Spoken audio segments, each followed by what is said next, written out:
Budget को जल्द से जल्द कैसे इम्प्लीमेंट किया जाए, बजट को इम्प्लीमेंट करते समय किस प्रकार से प्राइवेट कंपनीज को भागीदार बनाया जाए और बजट को इम्प्लीमेंट करने का साथ मिलकर के रोड मैप कैसे बने, इस पर चर्चाएं चल रही हैं। मुझे खुशी है कि आज रक्षा मंत्रालय के वेबिनार में भाग ले रहे सभी पार्टनर्स, स्टेक होल्डर से मिलने का अवसर मिला है। मेरी तरफ से आप सबको अनेक अनेक शुभकामनाएं। भारत रक्षा क्षेत्र में कैसे आत्मनिर्भर बने, इस संदर्भ में आज का ये संवाद मेरी दृष्टि से बहुत अहम है। बजट के बाद डिफेंस सेक्टर में क्या नई संभावनाएं बनी हैं, हमारी आगे की दिशा क्या हो, इस बारे में जानकारी और मंथन दोनों जरूरी है। जहां हमारे वीर जांबाज ट्रेनिंग लेते हैं, वहां हम अक्सर कुछ ऐसा लिखा हुआ देखते हैं कि शांति काल में बहाया हुआ पसीना युद्ध काल में रक्त बहने से बचाता है। यानी शांति की प्री कंडीशन है वीरता, वीरता की प्री कंडीशन है सामर्थ्य, और सामर्थ्य की प्री कंडीशन है पहले से की गई तैयारी, और बाकी सब उसके बाद आते हैं। हमारे यहां ये भी कहा गया है, सहनशीलता, क्षमा, दया को तभी पूजता जग है, बल का दर्प चमकता उसके पीछे जब जगमग है। साथियों, हथियार और मिलिट्री इक्विपमेंट बनाने का भारत के पास सदियों पुराना अनुभव है। आजादी के पहले हमारे यहां सैकड़ों ऑर्डिनेंस फैक्ट्रियां होती थी। दोनों विश्व युद्धों में भारत से बड़े पैमाने पर हथियार बनाकर भेजे गए थे, लेकिन आजादी के बाद अनेक वजहों से इस व्यवस्था को उतना मजबूत नहीं किया गया जितना किया जाना चाहिए था। हालत ये है कि स्मॉल आर्म्स के लिए भी हमें दूसरे देशों की तरफ देखना पड़ता है। आज भारत विश्व के सबसे बड़े डिफेंस इंपोर्टर्स में से है, और ये कोई बड़े गौरव की बात नहीं है। ऐसा नहीं है कि भारत के लोगों में टैलेंट नहीं है, ऐसा नहीं है कि भारत के लोगों में सामर्थ्य नहीं है। आप देखिए, जब कोरोना शुरू हुआ तब भारत एक भी वेंटिलेटर नहीं बनाता था। आज भारत हजारों वेंटिलेटर का निर्माण कर रहा है। मंगल तक पहुंचने की क्षमता रखने वाला भारत आधुनिक हथियार भी बना सकता था, लेकिन बाहर से हथियार मंगाना बहुत इजी वे हो गया था। और मनुष्य का स्वभाव भी ऐसा ही है कि जो सरल है वो आसानी से जो मिलता है, चलो भाई उसी रास्ते पर चल पड़ो। आप भी आज अपने घर जाकर के अगर गिनेंगे तो पाएंगे कि जाने अनजाने ऐसी कितनी ही विदेशी चीजों का आप बरसों से इस्तेमाल कर रहे हैं। डिफेंस के साथ भी ऐसा ही हुआ है। लेकिन अब आज का भारत इस स्थिति को बदलने के लिए कमर कस के काम कर रहा है। अब भारत अपनी कैपेसिटीज और कैपेबिलिटीज को तेज गति से बढ़ाने में जुटा है। एक समय था जब हमारे अपने लड़ाकू विमान तेजस को फाइलों में बंद करने की नौबत आ गई थी, लेकिन हमारी सरकार ने अपने इंजीनियरों, वैज्ञानिकों और तेजस की क्षमताओं पर भरोसा किया और आज तेजस शान से आसमान में उड़ान भर रहा है।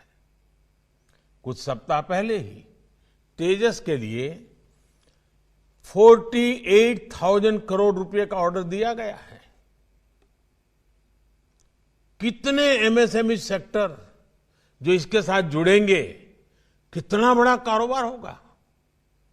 हमारे जवानों को बुलेट प्रूफ जैकेट्स तक के लिए भी लंबा इंतजार करना पड़ता था। आज हम ना सिर्फ भारत में ही अपने लिए बुलेट प्रूफ जैकेट्स बना रहे हैं, लेकिन दूसरे देशों को भी सप्लाई करने के लिए अपनी कैपेसिटी को बढ़ा रहे हैं।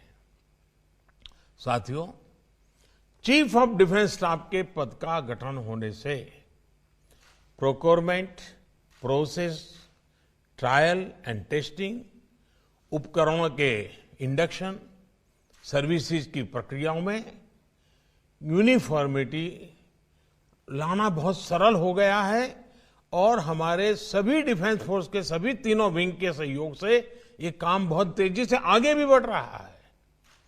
इस साल के बजट में सेना के आधुनिकीकरण की एक प्रतिबद्धता और मजबूत हुई है। करीब 1.5 दशक बाद डिफेंस सेक्टर में कैपिटल आउटले में 19% की बढ़ोतरी की गई है। आजादी के बाद पहली बार डिफेंस सेक्टर में प्राइवेट सेक्टर का पार्टिसिपेशन बढ़ाने पर इतना जोर दिया जा रहा है। प्राइवेट सेक्टर को आगे लाने के लिए, उनके लिए काम करना और आसान बनाने के लिए सरकार उनके ईज ऑफ डूइंग बिजनेस पर बल दे रही है। साथियों, मैं डिफेंस सेक्टर में आ रहे प्राइवेट सेक्टर की एक चिंता भी समझता हूं।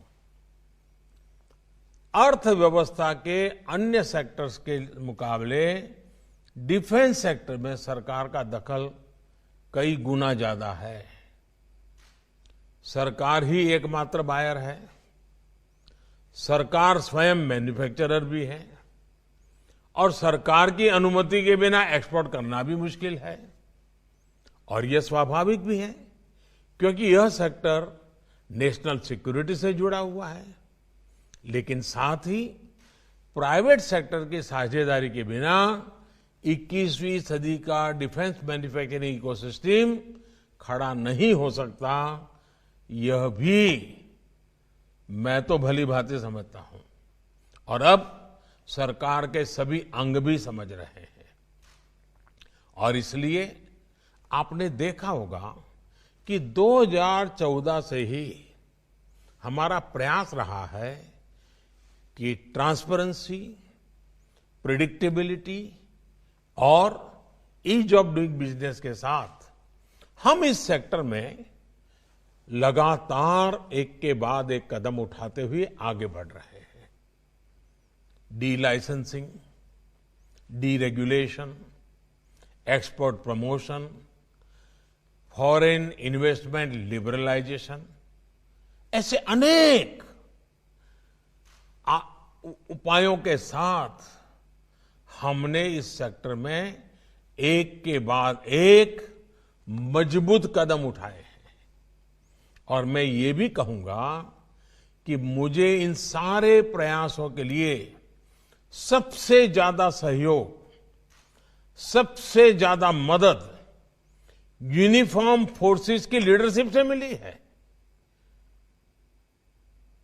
वे भी एक प्रकार से इस बात को बल दे रहे हैं, इस बात को आगे बढ़ा रहे हैं।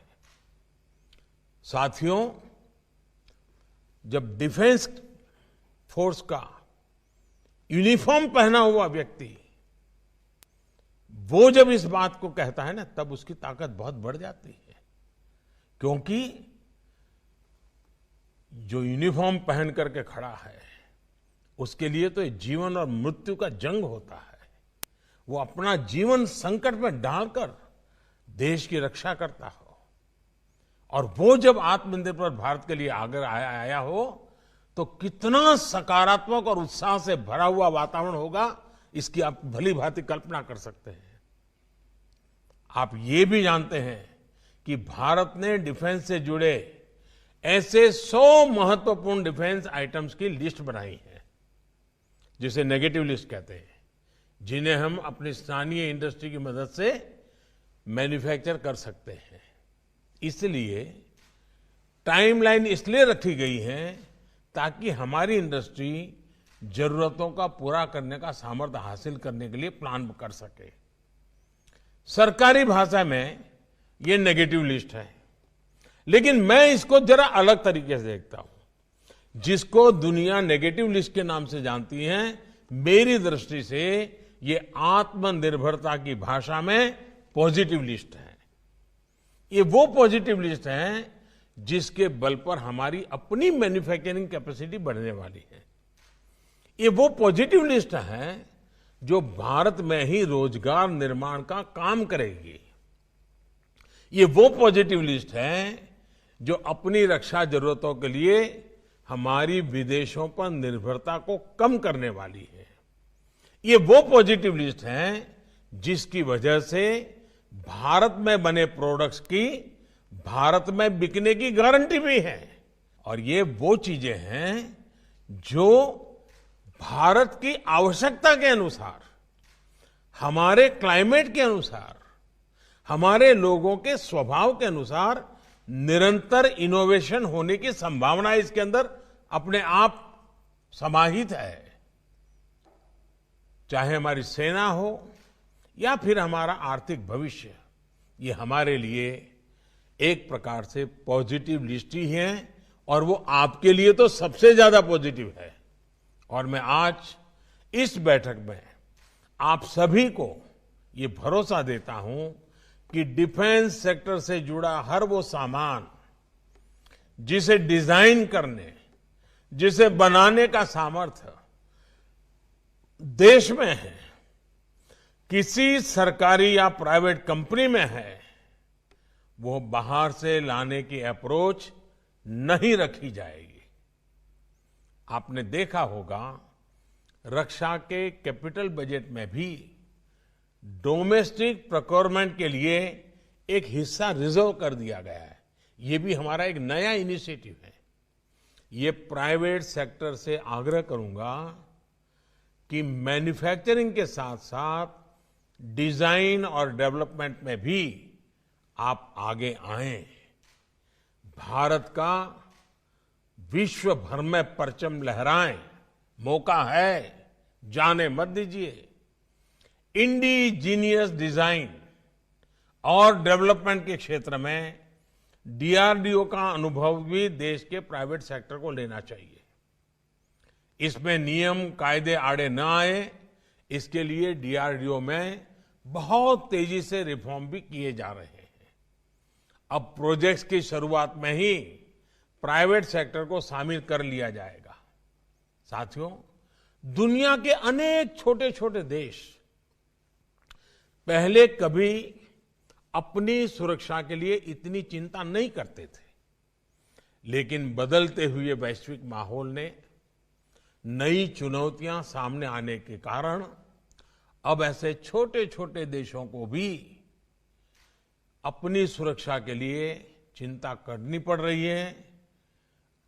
सुरक्षा उनके लिए भी एक बहुत बड़ा महत्वपूर्ण विषय बनता जा रहा है। ये बहुत स्वाभाविक है। ऐसे छोटे और गरीब देश अपनी सुरक्षा जरूरतों के लिए स्वाभाविक रूप से भारत की तरफ देखेंगे, क्योंकि हम लो कॉस्ट मैन्युफैक्चरिंग की ताकत रखते हैं, हम क्वालिटी प्रोडक्ट की ताकत रखते हैं। सिर्फ आगे बढ़ने की जरूरत है। इन देशों की सहायता करने में भी भारत की बड़ी भूमिका है। भारत के विकसित होते डिफेंस सेक्टर की बहुत बड़ी भूमिका भी है, बहुत बड़े अवसर भी है। आज हम 40 से ज्यादा देशों को डिफेंस का सामान निर्यात कर रहे हैं। इंपोर्ट पर निर्भर देश की पहचान से बाहर निकलकर हमें दुनिया के अग्रणी डिफेंस एक्सपोर्टर के रूप में अपनी पहचान बनानी है और आपको साथ लेकर के इस पहचान को मजबूत करना है। हमें यह भी ध्यान रखना है कि एक हेल्दी डिफेंस मैन्युफैक्चरिंग इकोसिस्टम के लिए बड़े उद्योगों के साथ ही छोटी और मध्यम मैन्युफैक्चरिंग यूनिट्स भी बहुत जरूरी है। उसका पूरा जाल बिछाना पड़ता है। हमारे स्टार्टअप्स बदलते समय के साथ तेजी से बदलाव करने के लिए जरूरी इनोवेशन हमें दे रहे हैं। हमारी रक्षा तैयारियों में हमें आगे रख रहे हैं। एमएसएमईज तो पूरे मैन्युफैक्चरिंग सेक्टर के लिए रीढ़ का काम करती है। आज जो रिफॉर्म्स हो रहे हैं उससे एमएसएमईज को ज्यादा आजादी मिल रही है, उनको एक्सपांड करने के लिए प्रोत्साहन मिल रहा है। ये एमएसएमईज मीडियम हो या बड़ी मैन्युफैक्चरिंग यूनिट हो, हर कोई एक दूसरे को मदद करते हैं, जो पूरे इकोसिस्टम में फायर पावर ऐड करते हैं।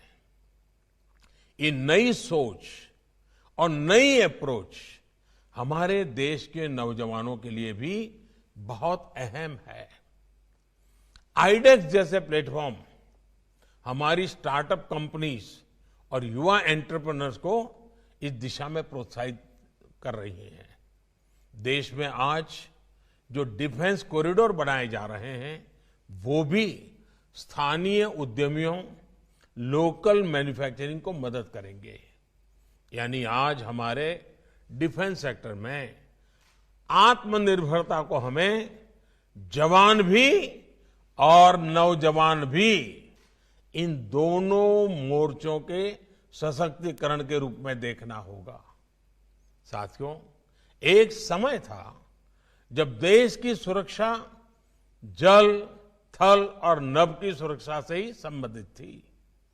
अब सुरक्षा का दायरा जीवन के हर क्षेत्र से जुड़ गया है और इसकी बहुत बड़ी वजह आतंकवाद जैसे हथकंडे हैं।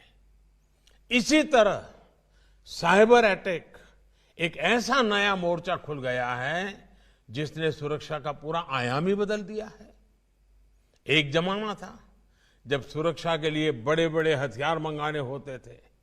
अब एक छोटे से कमरे में छोटे से कंप्यूटर से भी देश की सुरक्षा का एक पहलू संभालना पड़े, ऐसी स्थिति बन चुकी है।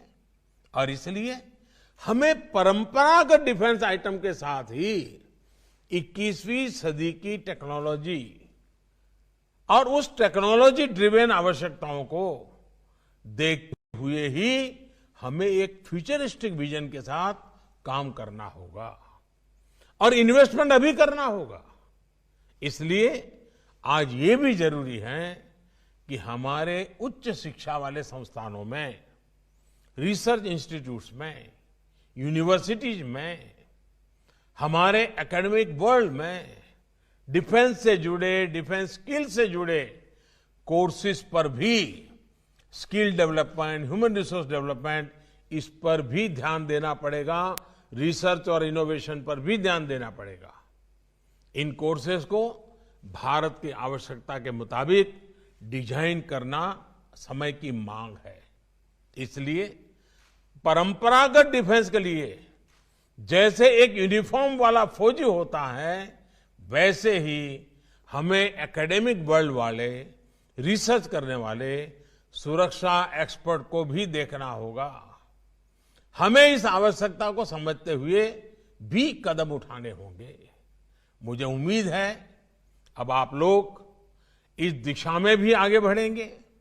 साथियों, मैं रक्षा मंत्रालय और आप सभी से अनुरोध करूंगा कि आज की चर्चा के आधार पर एक टाइम बाउंड एक्शन प्लान और एक परफेक्ट रोड मैप बनाया जाए और उसे सरकार और प्राइवेट दोनों की भागीदारी से इंप्लीमेंट किया जाए। आपकी चर्चा, आपके सुझाव देश के रक्षा क्षेत्र में नई ऊंचाइयों पर ले जाएं, इसी कामना के साथ मैं आज के वेबिनार के लिए, आपके उत्तम विचारों के लिए और देश को सुरक्षा क्षेत्र में आत्मनिर्भर बनाने के संकल्प के लिए बहुत बहुत शुभकामनाएं देता हूं। बहुत बहुत धन्यवाद।